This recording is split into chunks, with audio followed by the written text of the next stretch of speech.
I bought my entire family a dream vacation, but before we left, they gave my seat to my stepbrother. For 18 months, I'd been saving every penny from my restaurant job. While my friends went to movies and bought clothes, I lived on ramen and rode my bike everywhere. The goal was simple: give my family the trip of a lifetime to Hawaii. Mom had been working double shifts at the hospital since Dad died, and I wanted to see her smile again. When I surprised them with the tickets at Christmas dinner, Mom burst into tears. "Honey, we can't afford this," she whispered. "It's already paid for," I said, grinning. "Everything. Flights, hotel, activities. All you have to do is pack." My stepfather Richard looked uncomfortable. He'd married Mom 2 years earlier, bringing his entitled 17-year-old son Camden into our lives. Camden had never worked a day in his life, but somehow always had the latest iPhone and designer sneakers. "This is incredibly generous," Richard said carefully. "But Camden was hoping to bring his girlfriend Phoenix on our family trip to the lake this summer." I blinked. "This isn't the lake. This is Hawaii. For our family." Mom squeezed my hand. "Of course it's just us." 3 weeks before departure, everything changed. I came home from work to find Mom sitting at the kitchen table, tickets spread in front of her. Her eyes were red. "What's wrong?" I asked. Richard cleared his throat from the doorway.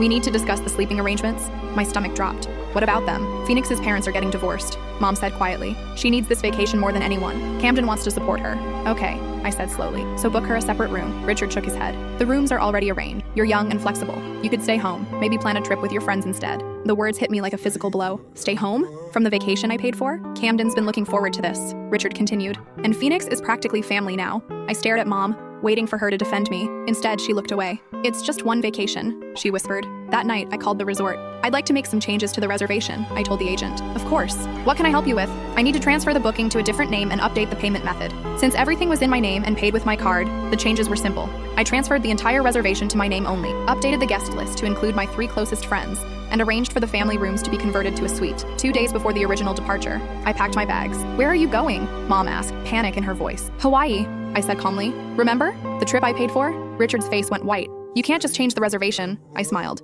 "Actually, I can. It's my money, my name, my vacation." "What about us?" Camden demanded. "You should ask Phoenix's parents to pay for your lake trip," I suggested, since she needs support and all. I left them standing in the driveway. The resort was everything I'd dreamed of. My friends and I spent 5 days snorkeling, hiking volcanoes, and eating incredible food. Every sunset was better than the last. I posted 1 photo each day, just enough to let them know what they'd missed. When I returned, the house was tense. Richard had tried calling the resort, demanding they honor the original reservation. The manager politely explained that the person who pays makes the decisions. Mom was devastated. "I thought we'd finally have a family memory together." "We could have," I said, "but you chose Camden and Phoenix over your own daughter." 6 months later, Richard and Mom divorced. Camden moved out. Phoenix broke up with him 2 weeks after the Hawaii dates passed, saying he was too negative and entitled. Mom and I slowly rebuilt our relationship. Last Christmas, I surprised her with a trip to Ireland, just the 2 of us. "Are you sure?" she asked, tears in her eyes. "Positive," I said. "This time, I know who my real family is."